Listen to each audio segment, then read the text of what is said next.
One of the place to go in Maasin, Iloilo, Ayagay, makita lang sa Dagami.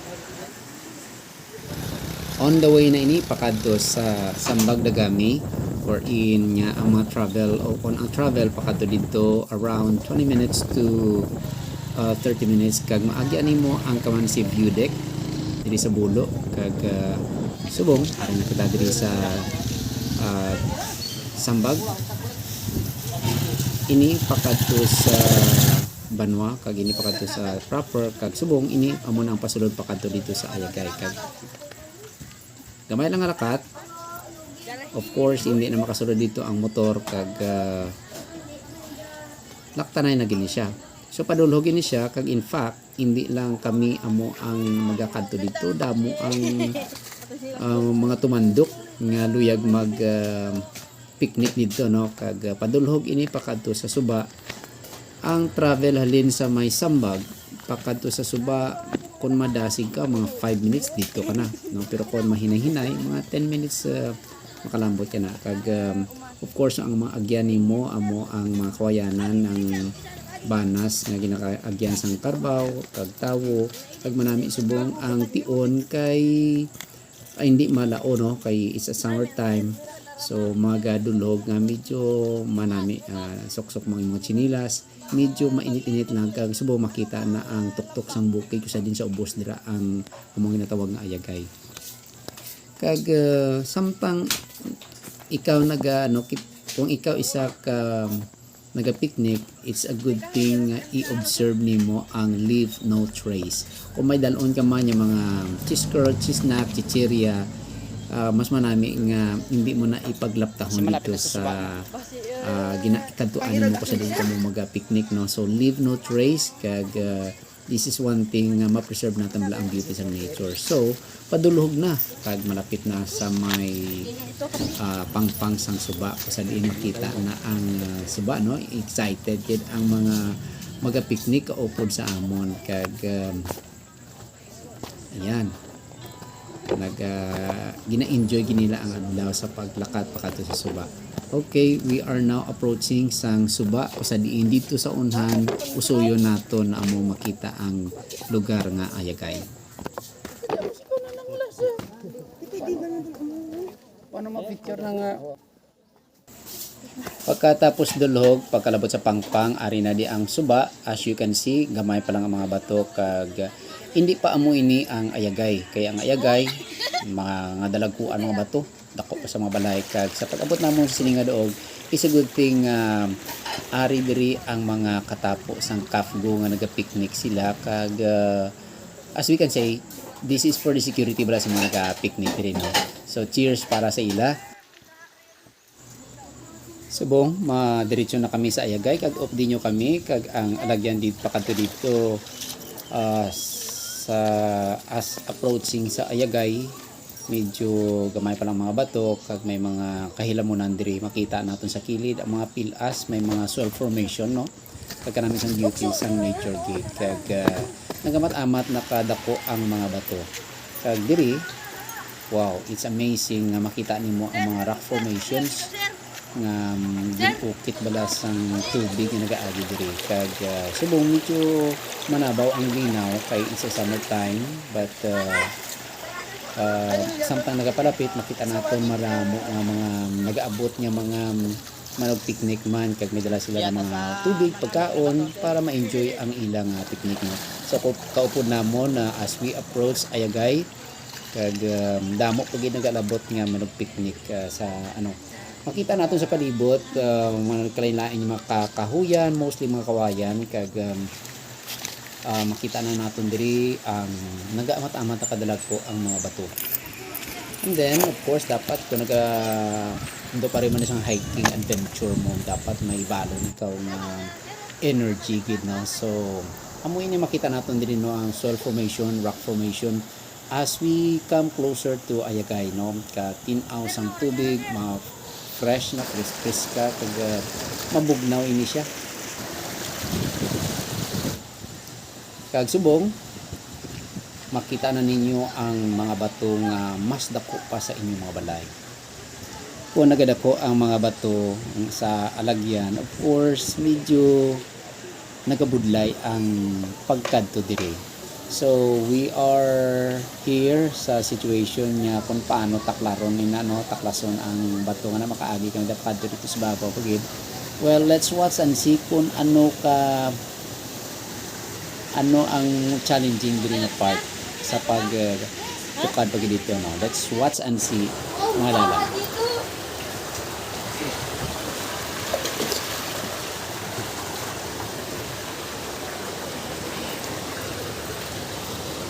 Go guys.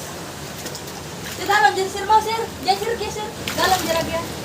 Bunga ku sir bunga kau. Ma'am, meron ma'am.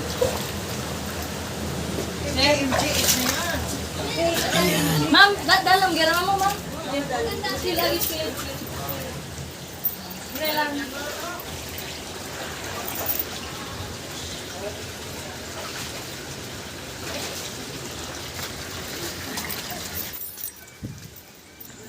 So nagsuhot kami diri sa duha ka bato, no, daw kuiba ang dating para lang makalabot pagid sa takas-takas banda kag pag abot diri sa pihak niya damo na ni mga linaw nga pwede na paliguan, pwede na plastaran sa pag picnic, no. So ang mga bato diri dako pa sa imo balay kag very challenging ang pag taklas diri, no. Ano ayan pagid ka budlay kung magpadayon pagid sa pag tuka dito, no, ano pagid ang pwede maag are pagid ang mas challenging pagid nga pag tukad pakadto sa ibabaw agud malambot ang mga linaw nga pwede plastaran sa pagpaligo kag pag-picnic ug pag-enjoy Sunday, no. Let's watch and see.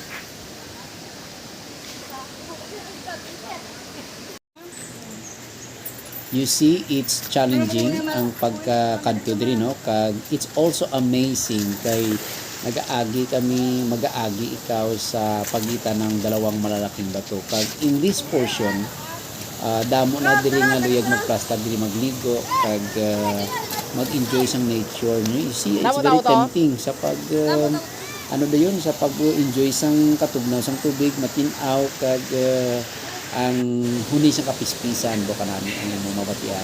Pero mas madamo pag niya mga manog picnic nga luyag malabot ang iglibog kag gina-challenge nila kagalingon yung nakita ninyo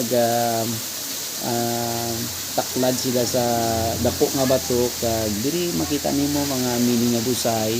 It's because ini mga dako nga bato wala naman nagapugong sang tubig agay punong dito kag ibuga nila. So amo ini ang beauty sang nature dili dalagkuan ang mga bato dako kasi yung mga balay kag mapapa-challenge ka talaga. So as I advise kung luyag mo makakadto diri dapat may balon gid ikaw nga energy. Taklad lang nga taklad, no, para gid sa mga luyag pa makalabot dito si babaw kay ginatawag na dito na iglibog.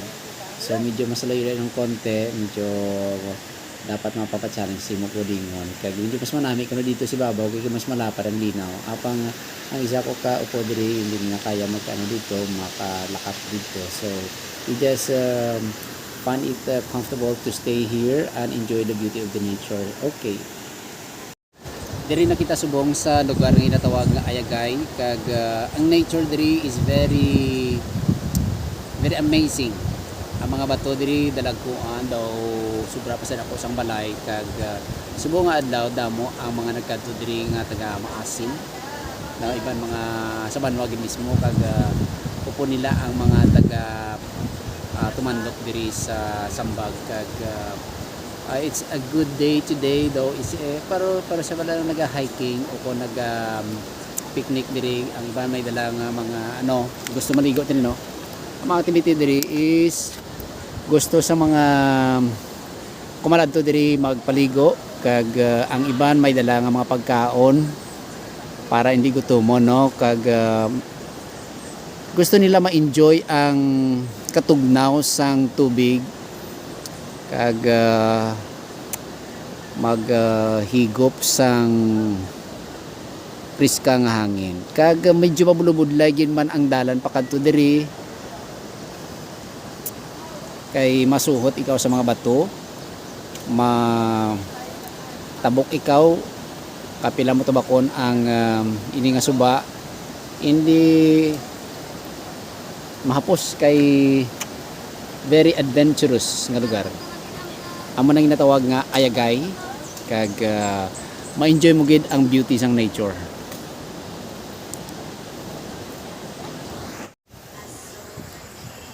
Nakalabuot man diri ang mga taga Kaigon kag ini nga grupo sa mga kalakin-an bawo nagabayo-bayo gid sila kag nagasinggit sang ilang barangay taga Kaigon, no. Shout out gid sa mga taga Kaigon. Dapat dara ang bulo, sir. Pagkabuhi sa umag. Karon para sir, kabawan. Kung sabi ko po, tangkap yan na Ay, sa naman, sir. lambo. Harapin, sir. Ay, ulan. Ako, ilan na?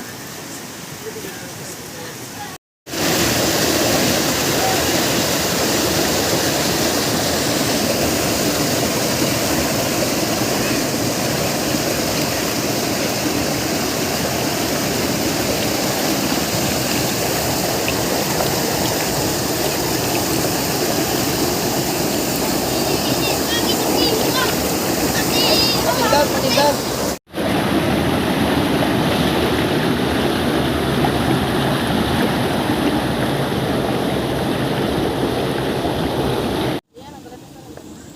Gingutom kami sa pagpaligo, apang salamat kay nagbudol fight kami diri sa picnic area, no. Ginaplastara namon sang daon sang saging, ang taran nga balon nya kanon kay kusudan implastar man kay panginawlo sa matinlo nga tubig kag aron di subong, no, manya sudan diyan ni sardinas kag nakabakala ko sang saka serve nga ano sang kanon sa ano gali sudan sa banwa gin tunga-tunga sa mga bata kag kinamot lang we really enjoy sa pag picnic diri sininga adlaw kag kamo man kun magaplano mo kamo sa pagkadto diri so balon mo sang madamo nga energy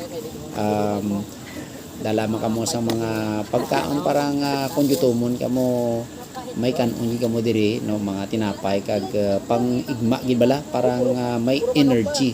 Kasi pagkadto pagtukad mo diri daw santunga sang imo nga energy mao dula mo ipaligo mo santunga mo dula kag sa pagbalik pag dapat may balon gid nga energy, no. So that's all for today para sa information sa mga luyag nga magkadto diri sa Ayagay. So mga halin sa may Sambag pakadto sa Sininga Duog around mga isa ka oras nga laktanay do tama-tama lang pero kung dasig ka maglakat liktin-liktin sa mga bato mga tumandok diri dasig lang sa ila nga paglakat. So mas manami nga mas maaga pa magaling dito sa may take off area kag medyo balon tubig nga kung gusto mo ka balon tubig kag pagkaon na balon di kamo. So that's all kag cheers para sa taga Maasin amo ni ang duog nga ginasugid sang iban pero nakatuan na namon kag nakatuan sang iban Ayagay, no, is really the beauty of the nature amo makapa-amaze sa imo. Shout out gid sa mga upod namon nga nagpicnic this day kag sa iban nga luyag nga magpicnic especially sa Kwaresma, no. Shout out man sa inyo kag just follow the advices that I gave in this video para nga at least maging talunsay ang inyong mga pagpicnic sa diri sa Sininga Duog. So this is one of the place to visit to go in Maasin, Ayagay. Diri lang makita sa Dagami, Maasin, Iloilo.